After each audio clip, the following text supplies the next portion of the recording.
आज हम vector space में एल और एल के बारे में डिस्कस करेंगे। एल जो होता है एल एंड एल जो मेरा होता है, एल का मतलब होता है लीनियरली इंडिपेंडेंट। Linearly independent. और एल का मतलब होता है लीनियरली डिपेंडेंट। मैं क्या करूंगा, वेक्टर स्पेस में मैं कोई एक सेट फाइनाइट और नॉन इम्पटी सेट में कंस्ट्रक्ट कर लूंगा। उसके बाद में मैं उसको अगर ट्रिवियल लीनियर कॉम्बिनेशन में लिख पाया तो मेरा वो एल होगा, अदरवाइज मेरा एल होगा। मैं एक सेट को लेट कर ले रहा हूं। लेट यस x1 x2 इसके पास वेक्टर है, क्योंकि ये जो सेट है मेरा वेक्टर स्पेस का सेट मैं लेट कर रहा हूं। वेक्टर स्पेस से मैं ये सब सेट ले रहा हूं। x1 x3 ये सब एलिमेंट वेक्टर के बीएफ के ये एलिमेंट है vector space, comma xn be are finite and non empty set of vector space V F. Vector space V F क्या होता था? वेक्टर स्पेस जो मेरा बीएफ होता था, इसमें वेक्टर होते थे, ये मेरी फील्ड होती थी, F R field D for vector. और ये 10 प्रॉपर्टी अगर होल्ड करती थी तो मेरे वो मैं कह पाता था कि मेरा जो बीएफ है वेक्टर स्पेस। लेट कर लिया कि मेरे पास एक finite and non empty sets of vector space BF जो इस तरीके से है, then S is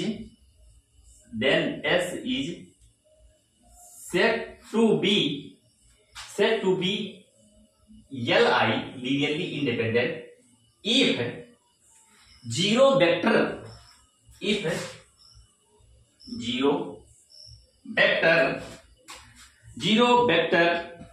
has only trivial linear combination, has only trivial linear combination COM BINA trivial linear combination. मेरे क्या क्वेश्चन है, जीरो वेक्टर है only trivial linear combination that is if है क्या हो जाए alpha 1 x1 alpha 2 x2 alpha 3 x3 plus dot L plus alpha N X N बराबर 0 हो जाए। यानी मेरा जीरो वेक्टर हो गया।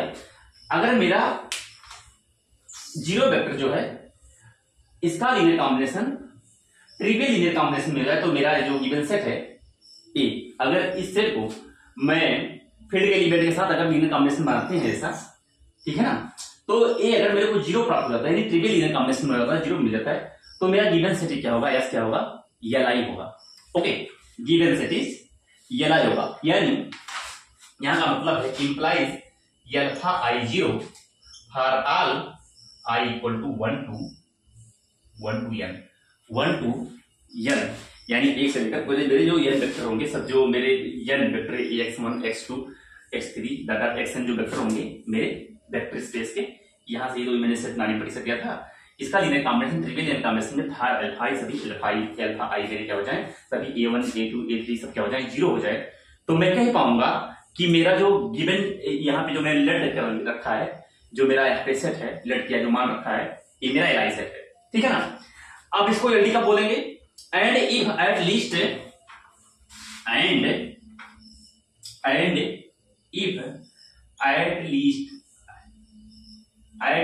Alpha I not equal to 0, इसमें कम से कम एक अल्फा आई 0 ना हो and least alpha I 0, then set of vectors is not li is called LD, ठीक है ना।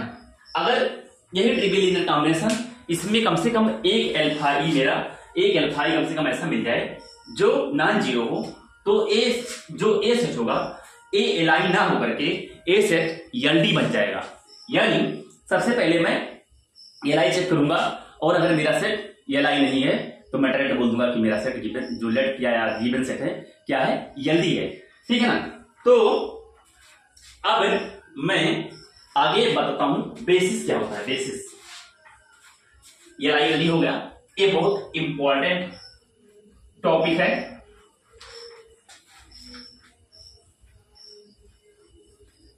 बेसिस बेसिस बहुत छोटी चीज होती है। जो बेसिस क्या होती है मैं शॉर्ट में बता दूं। बेसिस बेसिस एक मैं एक वेक्टर स्पेस लेकर दे रहा हूं, उसमें भी let V F be a vector space over field F, over field F, V over vector space over field F, V F is vector space over field F, तो दिखा ही है vector space over field. Then a set S, then a set S of V, set मैंने जो लिया S of V is called basis of V if basis of V if number A क्या हो जाए, S is L I linearly independent हो जाए, और number 2 क्या हो जाए, L S is equal to मेरा वेक्टर स्पेस को जनरेट कर दे। ओके, यानी मेरे को बेसिस बनने के लिए क्या हुआ कि मेरे पास मैं बोला कि मेरे पास एक वेक्टर स्पेस ओवर फील्ड पे है और मैं अगर एक सेट यस ऑफ बी का एक सेट होगा is called basis. A basis तब कहलाएगा जब ये यस मेरा एल आई हो, जो मैंने एल आई का लिखा ट्रिवियल लीनियर कॉम्बिनेशन में आप पाएंगे तो एल आई हो जाएगा। अगर मेरा यस एल आई हो और एल एस बी हो, देखिए मैंने फाइनाइट जनरेट वेक्टर स्पेस पहले से मैं बताया था कि अगर मेरे पास एक फाइनाइट सेट एक यस ऐसा हो, एक सेट यस मेरे पास फाइनाइट सेट एग्जिस्ट कर जाए, तो अगर ये यस बराबर अगर बी बन जाता है तो मैं कह रहा था कि फाइनाइट जनरेट वेक्टर स्पेस हो गया, अदरवाइज मेरा not finite generate vector space होता था। तो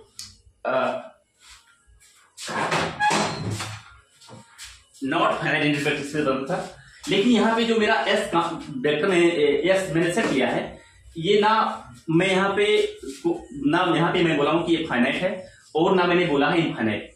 ये मेरी बेसिस फाइनाइट भी हो सकती है, इनफाइनाइट होती है अकॉर्डिंग टू यस।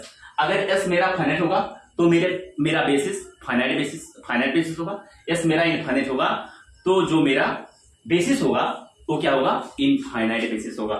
तो इस चीज को ध्यान रखेंगे, ये मेरा हो गया बेसिस। तो किसी भी सेट को वेक्टर स्पेस में उसका एल आई एल डी और बेसिस चेक करने का ए सैंपल फार्मूला लगाएंगे और वहां पे यूज करके बता देंगे कि मेरा एल आई सेट है, एल डी सेट है, ए बेसिस बनाएगा नहीं बनाएगा, इसको आसानी से चेक कर पाएंगे। इसके बाद मैं आता हूं लीनियर ट्रांसफॉर्मेशन। लीनियर ट्रांसफॉर्मेशन जो होता है दो वेक्टर स्पेस के ऊपर देखते हैं लीनियर ट्रांसफॉर्मेशन को, और वो दोनों वेक्टर स्पेस जो होते हैं अलग अलग वेक्टर स्पेस होते हैं और उन दोनों का जो फील्ड होता है सेम होता है, और इस लीनियर ट्रांसफॉर्मेशन को शॉर्ट में एलटी बोलते हैं। एलटी मतलब लीनियर ट्रांसफॉर्मेशन, एलटी शॉर्ट में बोलते हैं एलटी, लीनियर ट्रांसफॉर्मेशन एलटी। मैं दो वेक्टर स्पेस लूंगा, लेट कर लिया V and U are two vector space. Two vector space मेरे पास है over same field, over same field या ओवर फील्ड या ओवर फील्ड या that is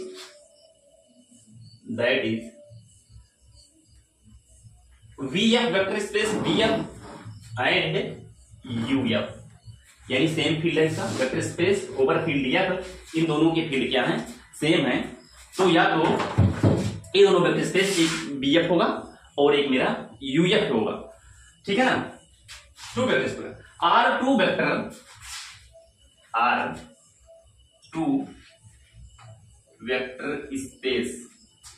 vector space now defined map, या इसे बोलते हैं फंक्शन, मैप या फंक्शन। कैसा होगा, ट्रांसफॉर्मेशन टी बी एफ से वी एफ से यू एफ पे, ओके। एक वेक्टर स्पेस दूसरे वेक्टर स्पेस पे ट्रांसफॉर्मेशन डिफाइन करेगा, T such that V F to U F, ये दोनों वेक्टर स्पेस है ओवर फील्ड, सेम फील्ड पे। तो two vector space now defined a map, इस तरीके से मेरा मैप डिफाइन होगा। तो इसका मतलब ये हुआ T such that V F पे यू एफ रिस्पेक्टिवली, ओके। तो रिस्पेक्टिवली नंबर एक मेरा होगा T X plus Y is equal to T X plus T Y. इसका मतलब ये हुआ कि image of sum of vector, इसका मतलब हुआ A T image of sum of vector is equal to sum of images, ये दो अलग अलग इमेज है, तो sum of images of vector, okay, sum of images of vector. और इसमें इसकी दूसरी जो कंडीशन है, टी अल्फा एक्स बराबर अल्फा टी एक्स, इसको कहते हैं image of scalar multiple of vector, इसको बोलते हैं image of scalar multiples of vector equal to scalar multiples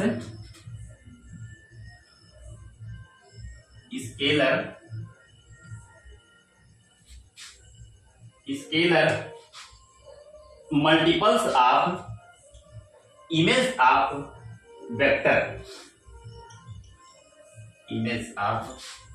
vector, ये दोनों कंडीशन को सेटिस्फाई करेगा, ओके।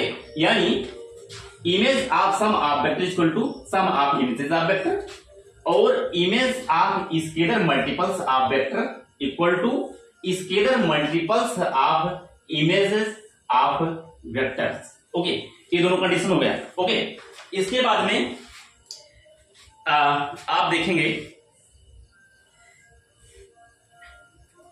ठीक, then such map T is called, इसको मैं उपयोग लाइन डाल रहा हूं, तभी वहां पे लिख पाएंगे।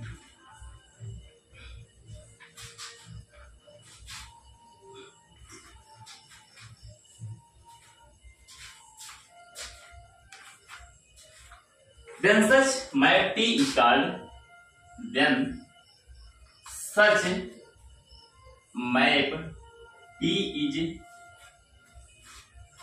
is called linear transformation from BF to UF। ये जो आपका होता है डोमेन स्पेस होता है, VF जो होता है आपका क्या होता है, डोमेन स्पेस, और ये जो UF जो आपका होता है ये कहता है codomain space,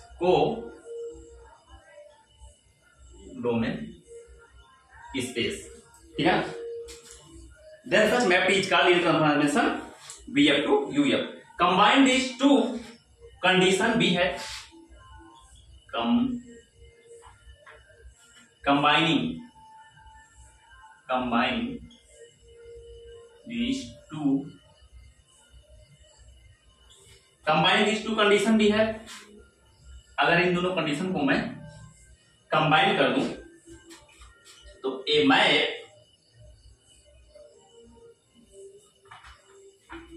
A map T such that V F से U F is called linear transformation, is called linear transformation, called linear transformation is, अगर मैं दोनों को कंबाइन कर दूं तो मान लीजिए T alpha X plus beta Y is equal to alpha T X plus beta T Y. मैंने क्या किया, जो मेरे पास यहाँ पे था इधर टी एक्स प्लस वाई बराबर क्या था, T X plus T Y, ऐसा था ना। Image of sum of vector equal to sum of images of vector, इसको और image of scalar multiples of vector is equal to scalar multiples of images of vector, इन दोनों को मैं combine कर दूं, यानी इसके साथ में मैं कांस्टेंट यहाँ पे अल्फा यहाँ पे बीटा लगा दिया, तो यहाँ पे मेरे को बन जाएगा ए वाली कंडीशन, ये अलग अलग दो कंडीशन है, और इसको इसके साथ कर दिया, तो यहाँ पे आपको दिख रहा होगा कि image of linear combinations of vectors of domain, यहाँ पे image of linear combination of vector of domain, domain देखिए, image of linear combination of vectors of domain, linear combination vectors of domain की क्या है, लीनियर कॉम्बिनेशन है equal to linear combination of images of vector of domain, linear combination of, ये linear combination है किसका, linear combination of images, images का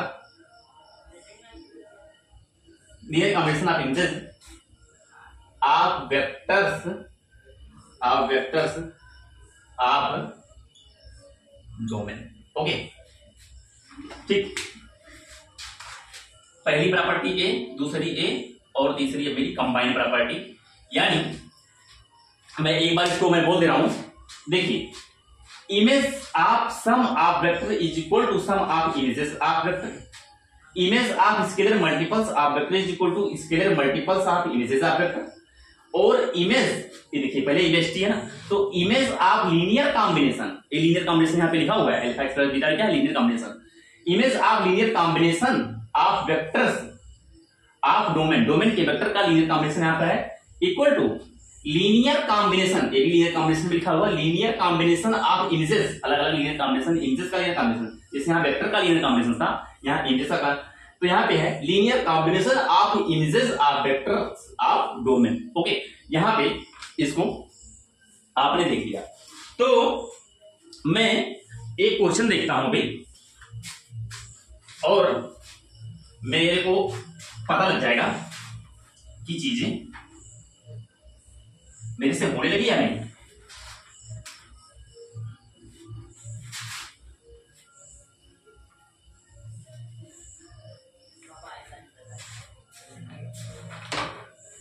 मेरे पास एक लीनियर ट्रांसफॉर्मेशन मेरे पास दिया हुआ है, T such that R square से आर क्यूब पे, सच दैट डोमेन स्पेस इसका आर स्क्वायर, डोमेन स्पेस जो क्या है आर स्क्वायर, और को डोमेन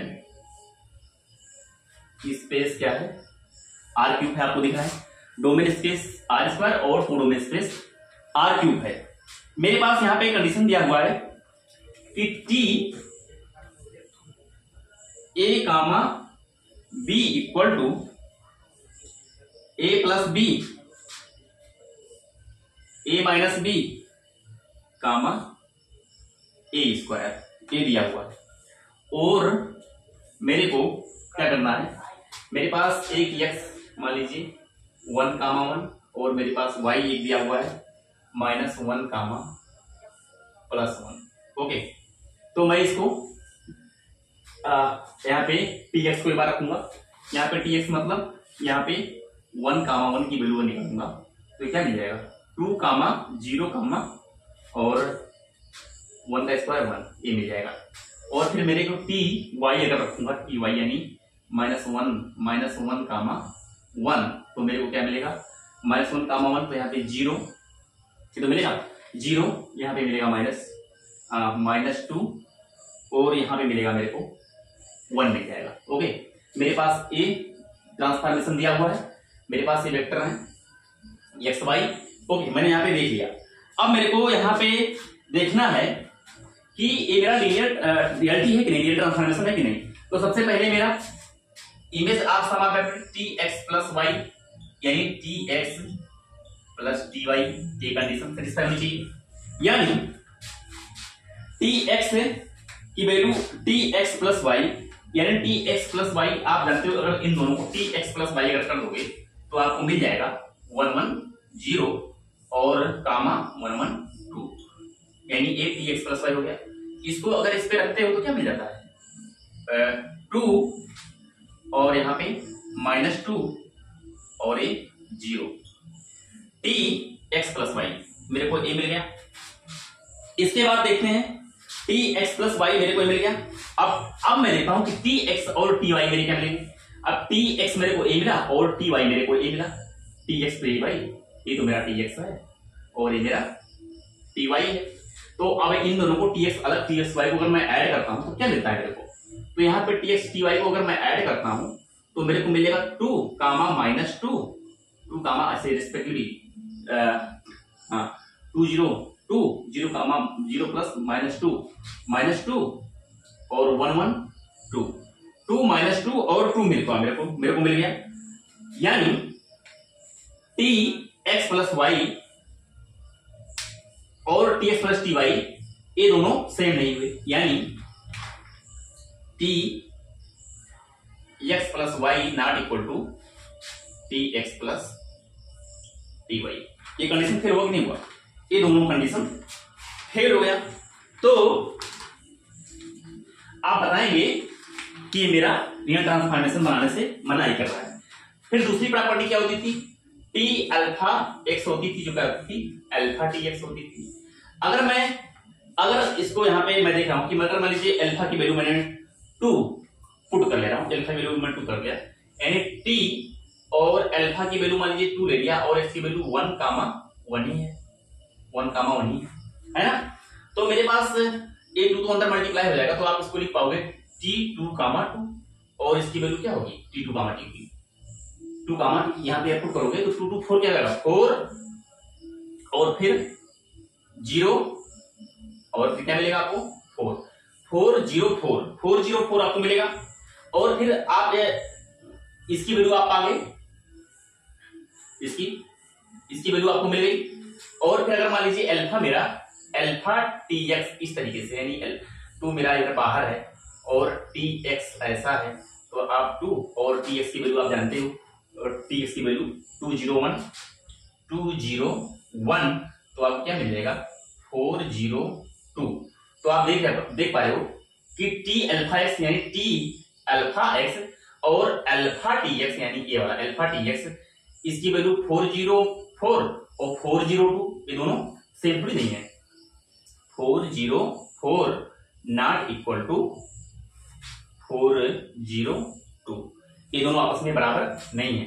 यानी आप देख पाए कि T alpha X not equal to alpha T X, अगर ये दोनों सेम नहीं हो पाए तो मेरा ए लीनियर ट्रांसफॉर्मेशन नहीं बना पाएगा, ये मेरा linear transformation not LD. Okay, तो मैं फिर आगे बढ़ता हूं और मैं यहाँ पे कुछ क्वेश्चन आपको 1-2 प्रैक्टिस में देता हूं और इसको आप देखेंगे। सबसे पहले मान लीजिए मेरा कोई वेक्टर स्पेस वीएफ है, मेरे पास मान लीजिए कोई वेक्टर स्पेस वीएफ है, वीएफ है सी ओवर सी पे वेक्टर स्पेस मेरा बनाते हैं ना। तो मैं यहाँ पे देखूंगा कि जो मेरा इस पे वेक्टर स्पेस है, तो मेरा लीनियर पास 2 वेक्टर स्पेस होगा। मैंने सेम वेक्टर स्पेस मान लीजिए T such that C over C पे मेरे को एलटी लीनियर ट्रांसफॉर्मेशन चेक करने हैं। और इसमें एक कंडीशन दिया है, सच दैट ऐसा कंडीशन दिया है कि T Z equal to Z bar दिया हुआ है, T Z equal to Z bar यानी कॉम्प्लेक्स नंबर है, जेड बार दिखाते हैं। यानी बिल डिफाइन मैप, ये जो मेरा मैपिंग दिया है क्या है, बिल बिल डिफाइन मैप है। ओके, ये बिल डिफाइन मैप है। अब मेरे को यहाँ पे दिखा दिया सम ऑफ इमेजेस ऑफ, हाँ क्या था मेरा, images of vector equal to sum of images of vector, पहली प्रॉपर्टी। और क्या होती थी, images of scalar multiples of vector equal to scalar multiples of images of vector, दूसरी प्रॉपर्टी। तो इन दोनों प्रॉपर्टी को मेरे को यहाँ पे बार बार चेक करना है। मेरे को वेल डिफाइंड यहाँ पे कंडीशन दे दिया है। तो मैं सबसे पहले images of sum of vector z1 plus z2 को मैं यहाँ पे देखूंगा, तो मिलेगा मेरे को tz1 प्लस tz2। और आप जानते हो कि tz1 मेरा क्या होगा, z1 बार प्लस z2 बार होगा। और आप जानते हो कि यहाँ पे z1 बार बराबर हो जाएगा tz1, ऐसा हो नहीं होगा, tz1 हो जाएगा और tz2 होगा, यानी इसको आप लिख पाओगे tz1 प्लस tz2। ये हो जाएगा होमोमॉर्फिज्म। ये क्या हो जाएगा, होमोमॉर्फिज्म, क्योंकि इमेजेस में सम ऑफ इमेजेस ऑफ वेक्टर, तो होमोमॉर्फिज्म यहाँ पे आपको दे रहा है। ओके, तो यहाँ पे फर्स्ट कंडीशन आपने देख लिया कि फर्स्ट कंडीशन यहाँ पे क्या हो गया, होल्ड हो गया। First condition is hold. अब देखिए, आप जब सेकंड कंडीशन पे आएंगे, यानी T images of scalar multiples of vector T alpha Z बराबर क्या हो जाएगा, अल्फा टी जेड मेरे को मिलना चाहिए। और आप जानते हो कि यहाँ पे अल्फा टी जेड ऐसा होना चाहिए, यानी अगर आपको ऐसा है तो अल्फा टी ए मेरी सेकंड प्रॉपर्टी होती है, तो इसको मेरे को सेटिस्फाई करना होगा। तो मेरे को जो वेल डिफाइन मैपिंग दी हुई है T Z equal to Z bar, यानी मेरे को अगर यहाँ पे ऐसा लिखूंगा तो यहाँ पे मेरे को इसके ऊपर क्या जाएगा, बार लग जाएगा। ओके, यानी आप इसको देख पाओगे कि टी अल्फा जेड बराबर आप लिख पाओगे अल्फा जेड का bar, well define according to well define map. जो यहाँ पे देख पाओगे कि अल्फा बार और जेड बार, अल्फा बार और जेड बार, यानी आप इसको लिख पाओगे अल्फा बार, और अल्फा बार को अल्फा बार ही रहेगा, और आपका जो जेड बार होगा ये क्या हो जाएगा, टी जेड हो जाएगा, टी जेड हो जाएगा, अल्फा बार हो जाएगा और आपका क्या हो जाएगा, टी जेड हो जाएगा। तो यहां पर आप क्या देख पा रहे हो कि अल्फा बार टी जेड ये जो होगा A not equal to alpha T Z, इसके बराबर नहीं होगा, इसके बराबर नहीं होगा, क्योंकि जो मेरी प्रॉपर्टी जो होती है ना, alpha images of scalar multiples of vector is equal to scalar multiples of images of vector, ये होना चाहिए। तो जब मेरी ये लगाते हैं वैल्यू, तो यहाँ पे बड़े डिफाइन की व्यवस्था है, इससे बार लग जाती है, बार लग जाती है, जबकि मेरे को अल्फा टी जेड मिलना चाहिए, अल्फा टी जेड मिलना चाहिए, कि मेरे को मिल क्या रहा है, अल्फा बार टी जेड मिल रहा है, यानी अल्फा बार टी जेड मिल रहा है, complex number alpha T Z मिल रहा है, और मेरे को मिलना चाहिए अल्फा टी जेड ए मिलना चाहिए, यानी ये चीज नहीं हो पाएगी। तो यहाँ पे मेरी ये कंडीशन फेल हो गई, ए लीनियर ट्रांसफॉर्मेशन नहीं बना पाया। ओके, अब मैं इसी में नेक्स्ट देख ले रहा हूं कि अगर ये मेरी फील्ड, अगर ये मेरी फील्ड सी की जगह पे मैं आर रख दूं। ओके, सी की जगह पे अगर मैं आर रख दे रहा हूं, तो मेरे पास क्या होगा कि मान लीजिए जब मैं सी की जगह पे आर रखूंगा, यानी मैं यहाँ पे आर कर दिया और यहाँ पे आर कर दिया, इसी में देख ले रहा हूं, तो मेरे को well defined T Z to Z bar दिया हुआ है। तो मैं देख रहा हूं कि मेरे पास images of sum of vector equal to sum of images of vectors, तो यहाँ पे मेरे को बी1 वेक्टर के एलिमेंट है, यानी आपके बी यानी कॉम्प्लेक्स के हैं। तो आप देख पा रहे हो कि ए यहाँ पे सेटिस्फाई हो रही है, लेकिन आप देखिए क्या है कि अब जब आप यहां पे आ गए तो आप इसको देखेंगे, तो आप देख रहे हैं कि जेड जो आपका टी जेड1 और जेड2 यहां पे सेटिस्फाई होगा, फर्स्ट कंडीशन इस यहां पे होल्ड हो गया। अब T alpha Z equal to alpha T Z हो गया, तो यहाँ पे देखेंगे T alpha Z is equal to alpha और जेड का होल बार यानी अल्फा बार जेड बार, और जेड बार बराबर टी जेड। और यहाँ पे आप देख रहे हैं जो अल्फा जो यहाँ पे है, ए अल्फा क्या है, यहाँ पे मेरी फील्ड मतलब रियल नंबर है, ये कॉम्प्लेक्स नंबर नहीं है। यहाँ पे अल्फा मेरी जो क्या हो गई, जब मैंने फील्ड यहाँ पे रियल कर दिया तो यहाँ पे ए अल्फा, ए मेरी अल्फा बार नहीं कॉम्प्लेक्स नहीं आएगी भाई, मेरी रियल नंबर आएगी। तो ये दो चीजें जो होंगी, ये चीजें इसके बराबर हो जाएंगी, ठीक है ना। जेड बार की वैल्यू क्या हो जाएगी, टी जेड हो जाएगी, टी जेड हो जाएगी। और मेरी यहाँ पे ये जो अल्फा होगी इस पे मैं बात ना पाऊंगा, ये तो मेरा रियल नंबर है ना भाई, तो मेरा रियल नंबर हो गया और जेड बार मेरा टी जेड हो गया, यानी मेरा यहाँ पे कंडीशन सेटिस्फाई हो गया। तो मैं यहाँ पे देख पाया कि मेरा ये जो है ये क्या हो गया, जब मेरी फील्ड आर हुई तो ये मेरा एलटी बन पाया, लीनियर ट्रांसफॉर्मेशन बन पाया। और जब मेरी फील्ड यहाँ पे कॉम्प्लेक्स थी, जब मेरी फील्ड कॉम्प्लेक्स में क्या हुई, नॉट एलटी, और फील्ड जब रियल थी तो एलटी बन गई। तो इसी प्रकार मैं आपको every linear transformation is a homomorphism, इस चीज को लिख लेना कि मैं यहां पे लिख रहा हूं कि every linear transformation is homomorphism, but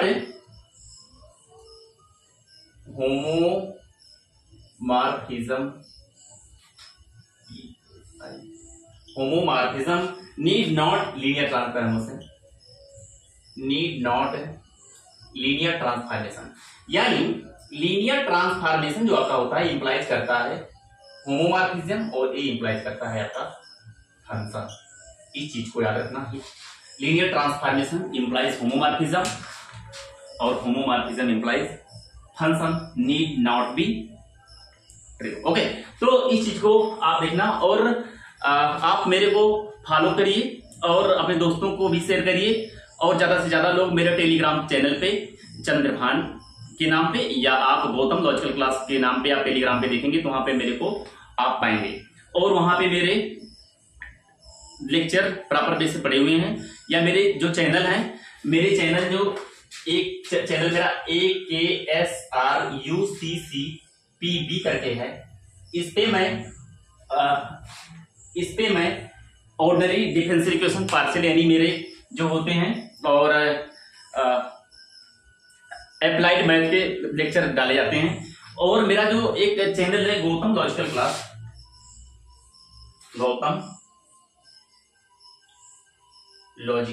class, इस पे मेरे पेपर मैथ के लेक्चर डाले जाते हैं। तो ये मेरे दो सेपरेट चैनल हैं और इस चैनल को आप ज्यादा से ज्यादा सब्सक्राइब करें, अपने दोस्तों को शेयर करें। देखिए यहाँ पे क्या है कि जैसे बहुत लोगों को लगता है कि ये इंग्लिश में लिखा जाता है, कई लोग कहते हैं कि इंग्लिश में लिखते हैं तो इसलिए मेरे को समझ में नहीं आता। तो इट इज नॉट लैंग्वेज, जो ये मेरी मैथ होती है एक टूल्स होती है। आप किसी भी लैंग्वेज को टूल्स के हेल्प से समझ सकते हैं और उसका फेस कर सकते हैं, क्योंकि यहाँ पे ये इंग्लिश तो थोड़ी बहुत लिखी जाती है but it is not English, it is tools, mathematics is tools है। और अगर इसको आप प्रॉपर वे से पकड़ते हैं तो आप इसको समझ पाएंगे।